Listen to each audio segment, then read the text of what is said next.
En Mateo capítulo 5, versículo 6, Jesús dijo: bienaventurados los pobres, estoy leyendo versículo 6, Mateo 5, verso 6. Bienaventurados los que tienen hambre y sed de justicia, porque ellos serán saciados. Cuando Jesús habla de esto, obviamente está hablando no de un hambre y sed en lo natural. Está hablando de una hambre y una sed que en pocas palabras apunta a Dios. Porque dice: bienaventurados los que tienen hambre y sed de justicia. En otras palabras, está diciendo: bienaventurados los que tienen hambre y sed de Dios. Porque la justicia no la podemos encontrar fuera de Dios. ¿Está de acuerdo conmigo? O sea, la justicia no la podemos encontrar, no la podemos aplicar fuera o lejos de Dios. La justicia, lo que ella es, lo que ella significa y representa el carácter de Dios, solamente se encuentra en Él. Así que hoy quiero dejarte este principio espiritual, y es un principio que no cambia. Y el principio es este: que vamos a tener hambre de aquellas cosas que nosotros solemos alimentarnos. Vamos a tener hambre solamente de aquellas cosas de las que nosotros solemos o estamos acostumbrados a alimentarnos. El hambre espiritual definitivamente es un elemento clave en nuestra vida. Tener hambre espiritual o hambre de Dios es un elemento, un ingrediente muy importante para ver si nosotros vamos a procurar o no tener una vida de intimidad con Dios. En otras palabras, de el nivel o de la intensidad de hambre que tengamos por Dios o de Dios, depende la intimidad que logremos llegar a tener con el Señor, la profundidad o la intensidad de nuestra relación o nuestra intimidad con Dios. Así que es importante también que tengamos claro que somos nosotros los que tenemos el control. Escucha esto: somos nosotros los que tenemos el control de nuestro apetito por Dios. Y a veces estamos orando: Señor, dame hambre de ti. No levante la mano, pero ¿cuántos hemos orado así? Hemos hecho una oración como es: oh Señor, por favor, dame hambre de ti. Usted no le dice a un filet mignon: oh filet mignon, dame hambre de ti. Somos nosotros los que tenemos el control del apetito de Dios en nuestra vida. O sea, no es Dios el que nos va a dar más hambre de Él o nos va a poner a dieta de Él. Somos nosotros. Es como cuando nos sirven la mesa y nos invitan a comer, o vamos a comer ahí en casa o en una reunión especial, etcétera. Nos sirven a la mesa y nos ponen abundancia de comida. Y mucho más cuando nos dice: coma sin vergüenza. No es que le están diciendo que es sinvergüenza, o sea, que coma sin pena, pues. Coma sin vergüenza, coma con confianza, por favor, coma todo lo que quiera. Y le sirven de todo. Pero somos nosotros los que tenemos el control. Porque a medida que vamos comiendo, nos vamos llenando, ¿no es cierto? Y probamos esto, probamos el otro, y probamos aquello, comemos lo otro, tomamos esto, etcétera, etcétera. Y a medida que vamos comiendo, somos nosotros los que decimos: ¿sabes qué? No, ya no me trae más. Hace unos años me tocó hacer un viaje con mi hijo Gerald. Pasamos por Mundo de Fe, El Salvador, y luego íbamos para Cancún a un evento de hombres. Y nos hospedaron en un hotel que está cerca, en El Salvador, nos hospedaron en un hotel que está cerca de un centro comercial. Entonces yo le dije a mi hijo: bueno, es la hora del almuerzo, vamos a comer. Y él dice: ¿dónde vamos a ir a comer? Yo le dije: vamos ahí al food court, el área de comida ahí en en esa plaza, en ese centro comercial. Pero él ya había inspeccionado el hotel y me dice: no, ¿para qué vamos a ir a comer tan largo? Vamos a caminar. Aquí mismo en el hotel hay un restaurante, y era un restaurante brasileño de carne. Su especialidad era de carne. Y nos sentamos a la mesa, y en cuanto nos sentamos, el primer mesero con un gran ¿cómo se llama? Un pincho ahí lleno de carne y un cuchillo, y él comienza a cortar y nos sirve a la mesa. Y dale, comenzamos a comer carne y comíamos, y no bien terminábamos de comer ese corte, cuando llegaba otro, nos quitaba el plato y nos ponía otro limpio, y con otro pincho lleno de carne, con otro corte, y ahí lo ponía. Yo llegué como a alrededor de 4 o 5 cortes. Mi hijo me la ganó, él llegó como a 17 cortes de todos los que estaban poniendo ahí.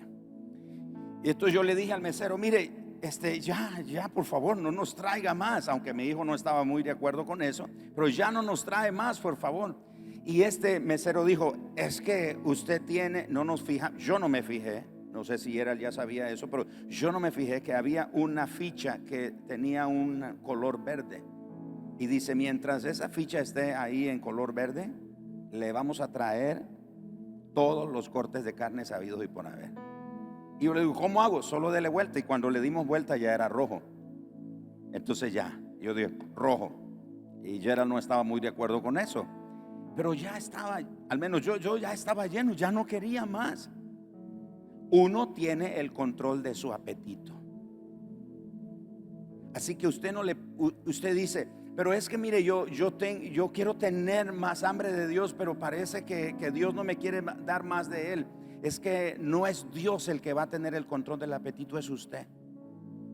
Pero el principio es esto: que vamos a alimentarnos, o vamos a tener hambre de lo que generalmente solemos comer. En lo natural puede ser que nos alimentemos solo de comida chatarra. Hay gente que está acostumbrada a comer hamburguesas y esas cosas así, ¿verdad? Esas comidas que no son tan saludables. Usted le pone un plato de comida así con vegetales y esas cosas, y usted lo mata. Dice: no, tráigame comida de verdad. Porque siente que si no come con lo que suele comer, no va a estar satisfecho. La única manera en la que siente que está satisfecho es comer de lo que suele comer. Eso es en lo natural. Y a medida que comemos más, o nos alimentamos más de eso que generalmente comemos comer, muchas veces eso no nos hace bien, afecta nuestra salud física, nos hace daño.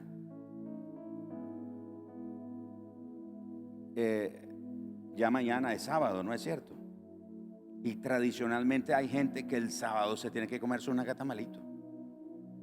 Se tiene que comer religiosamente. Tiene que comerse el nacatamal. Pero, por ejemplo, le cuento mi experiencia. A mí el doctor me tuvo que decir que deje de comer nacatamal porque me está haciendo daño a mi salud.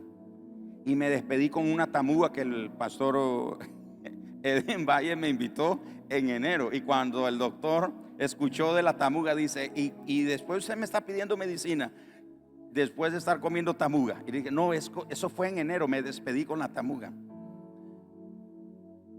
Para los que no saben, o si saben, la tamuga es otro tipo de nacatamal, pero diferente, pero igual es grasa.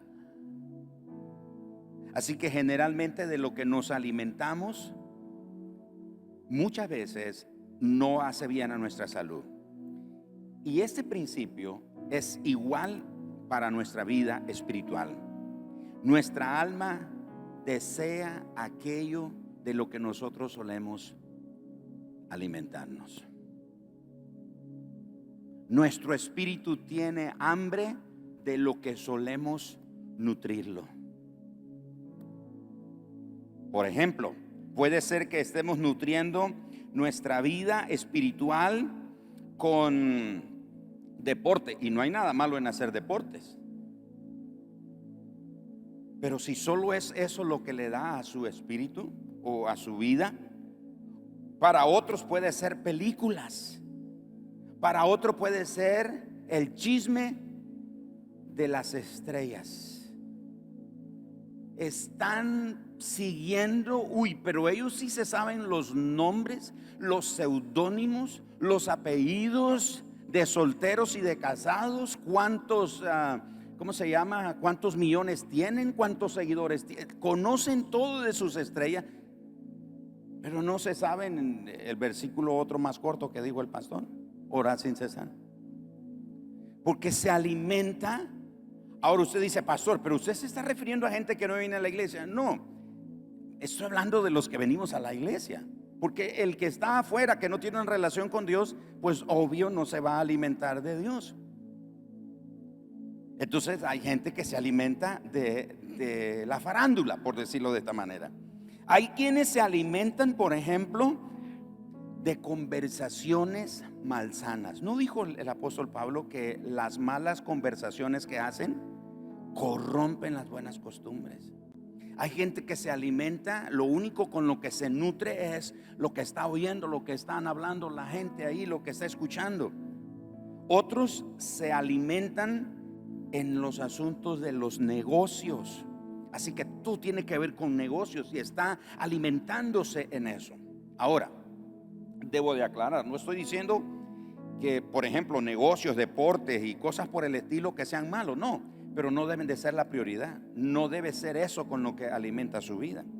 Otros pueden ser que se alimentan con los sucesos de la actualidad. Yo me acuerdo, no sé ahora, no lo he visto, pero antes era muy común. Habían noticieros que especialmente a la hora del mediodía o la tarde presentaban unas escenas. Era increíble ver gente que se sentaba a almorzar o a cenar con esa noticia. Con el piripipí le sacó el ojo y se estrelló con esto y se le salió el corazón, y la gente viendo eso. Hay gente que se alimenta de esas cosas trágicas, de los sucesos que están sucediendo, valga la redundancia. Para otros es su casa, para otros es su vehículo, y la lista puede continuar, hermano, de cosas con las que generalmente tratamos de alimentar nuestra alma. Y es por eso que cuando me estoy riendo por algo que les voy a contar. Es por eso que cuando nos dan a probar algo como Dios, su palabra, como que no saben, ay, qué aburrido. He oído creyentes que dicen: pastor, después de 5 minutos ya no sé qué orar, no hay o qué decir. ¿No tiene que orar? ¿No sabe qué orar después de 5 minutos? O no falta aquel que dice: ay, yo cuando no puedo dormir leo la Biblia. Y yo le pregunto, o sea, para encontrar paz, no para dormirme. Porque la Biblia para ellos es un somnífero, o sea, los manda a dormir. Imagínense. Les estaba contando de lo que me estaba riendo. Hace varios años, Pastor Angel me acompañó y uno de mis cuñados me acompañó a hacer un viaje, una visita. Llegamos a casa de este pastor a visitarlo y entonces el pastor amablemente dijo: les tenemos un preparito. Y ya conoce usted en el campo cómo son los preparitos, ¿verdad? Y ya le llevan a uno. Y entonces nos llevan el preparito, y parte del preparito primero era un vaso así grande de una bebida que todavía estoy tratando en mi paladar de identificar qué cosa fue lo que tomamos. Entonces, cuando yo estoy tomando aquello, yo no identifico. Y los 2 compañeros que andan conmigo me dicen: pastor, no nos gusta esto. Y llega la hermana y dice: ¿quieren más? Y ellos dicen: no, el pastor es el que quiere más. Y que me vuelven a llenar la jarra, el vaso ese. Porque en el campo usted no puede despreciarle a la gente lo que le ofrece. Yo le dije a ellos: no, ustedes tienen que aprender, lo que le dan uno se lo tiene que comer. Santifícalo por el poder de la palabra y la oración, y que Dios te ayude. Pero ese día nos venimos en el carro. ¿Qué fue que tomamos? ¿Pozol? ¿Tiste? ¿Maracuyá? ¿Ensalada de fruta? no tenemos idea qué fue lo que tomamos ahorita. Pero era evidente que cuando nos dieron eso, lo sentíamos diferente. No era agradable porque nunca lo habíamos probado. Pero por ejemplo, cuando nos dan una Coca-Cola, uy, aleluya. ¿No es cierto? Y entonces llegamos a un lugar y en vez de darnos Coca-Cola nos dan agua. Dice, qué mal me atendieron, me dieron agua, no me dieron Coca-Cola, porque no estamos acostumbrados a eso. De nuevo, el principio, nos alimentamos o nos nutrimos de lo que solemos llenar nuestra vida. Y fíjense que Jesús dice en Mateo capítulo 5, versículo 6, bienaventurados los que tienen hambre y sed de justicia, porque ellos serán saciados. Esa palabra bienaventurado es una palabra que quiere decir dichoso, feliz, alegre. Jesús no está diciendo, ay, qué lástima, pobre los que tienen hambre y sed de justicia. No dice Jesús, qué alegre, qué bendecido, qué dichosos los que tienen hambre de Dios, en una palabra. Y voy a leer ese mismo versículo en una versión que se llama Biblia Viva. Lo voy a leer. Y me gusta cómo dice este mismo versículo. Nueva Biblia Viva se llama. Dichosos los que tienen hambre y sed de justicia. Y dice esta versión, porque quedarán satisfechos. Lo único que nos satisface en esta vida es Dios. Es lo único que nos satisface. Necesitamos caminar en esa senda de pedirle al Señor de que realmente nuestro corazón tenga siempre esa hambre. No pedirle a Él que nos dé hambre, es que siempre nuestro corazón esté inclinado a tener hambre de Dios. Porque cada vez que tengamos hambre de Dios, entonces vamos a quedar satisfechos.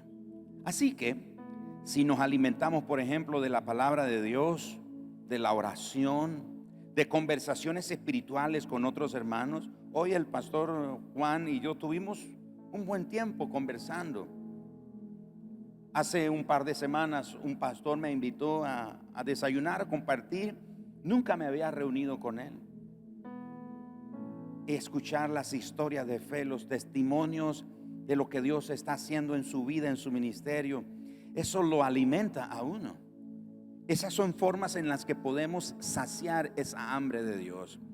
Así que cada vez que hacemos esto, la palabra de Dios, la oración, conversaciones espirituales y cualquier otro tipo de práctica espiritual, ¿sabe qué va a pasar? Se nos va a antojar más de la presencia de Dios. Se nos va a antojar tener más intimidad con Dios.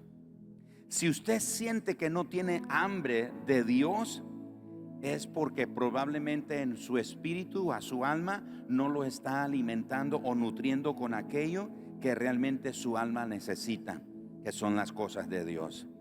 ¿Sabía usted que el ladrón más grande que nos roba la intimidad con Dios y nuestra hambre por Él es nuestro estilo de vida lleno de actividades? Un estilo de vida lleno de tantas actividades nos quita el hambre por Dios. Y lo interesante es que nosotros culpamos al diablo. Dice, no, que el diablo está haciendo de las suyas y es él el culpable. No, es nuestro activismo. A veces nuestro activismo en la iglesia. Ustedes saben lo que pasó con la iglesia, y estoy hablando de la iglesia global. Después de la pandemia, muchos hermanos no han podido regresar a la vida de comunión de la congregación. Entre esas razones hay una: ellos se sintieron abandonados, se sintieron solos, se sintieron desconectados en la pandemia cuando tuvimos que cerrar las congregaciones. Nosotros aquí estuvimos 7 meses cerrados, no tuvimos actividad, no nos juntábamos más que en línea. Entonces algunos dicen, ay, me hizo falta la iglesia me abandonó. Eso solo reflejó que éramos creyentes que dependíamos del activismo y no habíamos aprendido a desarrollar una vida devocional, una vida de intimidad, una vida personal con Dios. Íbamos mucho al ray en la oración. Pastor, líder, hermano, ayúdeme a orar por este asunto. Y dejábamos ese asunto en las manos de otros, de los líderes, de los pastores o de los ancianos, de los encargados de un grupo, etcétera. Dejábamos eso en las manos de ellos, que oraran por nosotros, porque estábamos muy ocupados en nuestras propias actividades o en las actividades de la iglesia. Así que, hermano, el gran enemigo que nos roba la oportunidad de que podamos desarrollar en nosotros hambre por la presencia de Dios son nuestras propias actividades. Porque a mayor actividad que reemplaza nuestro tiempo con Dios, nuestro interés por las escrituras disminuye y nuestro deseo por orar decrece y nuestro ánimo se debilita y nuestro servicio a Dios es condicionado. Lo voy a repetir. A más actividades que reemplazan nuestro tiempo con Dios, nuestro interés por Él va a disminuir. Nuestro deseo por orar va a decrecer. Nuestro ánimo se va a debilitar y nuestro servicio a Dios lo vamos a condicionar. Así que es tiempo hoy de anhelar hambre por Dios y por su presencia. Se avecinan días inciertos para la humanidad. Y no estoy aquí con un mensaje fatalista, pero esa es la realidad. El mundo está caminando día a días terribles. Pero para nosotros los hijos de Dios va a brillar un sol diferente. La palabra del Señor dice en el Salmos capítulo 37, versículo 18, verso 19, que el Señor conoce el tiempo de los justos y que ellos serán saciados en los días de hambre y en los días difíciles van a ser prosperados.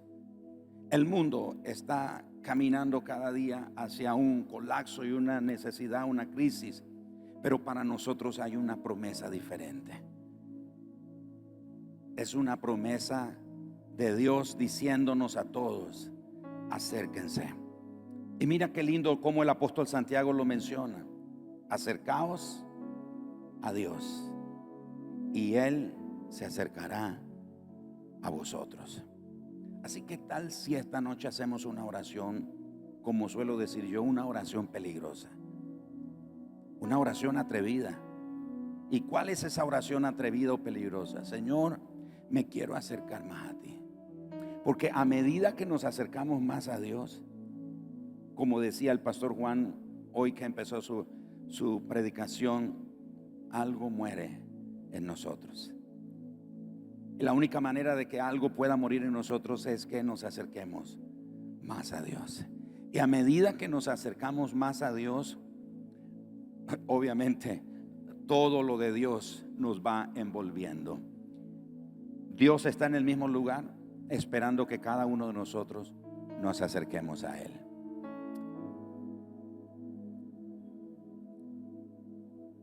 ¿Dónde están o quiénes son esos que se atreven a una oración peligrosa como esa? Con todos sus defectos, con todas sus luchas, con todas sus batallas. Señor, yo quiero más de ti. Señor, yo quiero alimentar mi alma con aquellas cosas que realmente me pueden nutrir. He estado alimentando mi alma y mi espíritu con cosas que por eso me siento desanimado, por eso me siento desalentado, por eso estoy confundido, por eso estoy temeroso. Y por eso siento más inclinación a alimentarme, a darle tiempo y prioridad, energías y recursos a otras cosas y no a ti. Así que vamos a acercarnos a Dios. Usted sabe que la razón por la que el pueblo de Israel se alejó de la presencia de Dios, cuando Dios se manifestó, la gente le dijo a Moisés: Moisés, no, que Dios hable contigo y tú nos dices a nosotros las cosas que Él tiene que decir, pero nosotros no nos queremos acercar. Y Moisés se acercó, entró en lo secreto, en la oscuridad de Dios. Y oscuridad y no es tinieblas, es más bien un territorio controlado por Dios. Oscuro para Moisés porque no conocía ese territorio. Pero la razón por la que Israel, el pueblo, no se quiso acercar a Dios es porque ellos sabían que a medida que se acercaran a Dios, se iba a revelar lo que había de verdad en su corazón. ¿Sabe por qué algunos no nos acercamos a Dios? Porque tenemos miedo que Dios nos revele, nos muestre aquellas cosas que nos están alejando de Él. Pero si te acercas a Dios, Él te podrá mostrar qué son esas cosas que te están robando tiempo, intimidad, fuerza, pasión, entrega, servicio, adoración, fidelidad, constancia a Él, etcétera. Te lo va a mostrar. Él no te va a condenar, Él no te va a juzgar y decir eres un pecador. Él te va a dar la fuerza para que eso que Él te revela en su presencia, tú puedas salir vencedor. Es como cuando esas jarras que las ponen contra la luz del sol para detectar alguna fisura, si no está rajada o no está dañada. A medida que nos exponemos a Dios, a su presencia, Él detecta, Él nos revela aquellas áreas en nuestra vida donde necesitamos un toque sanador.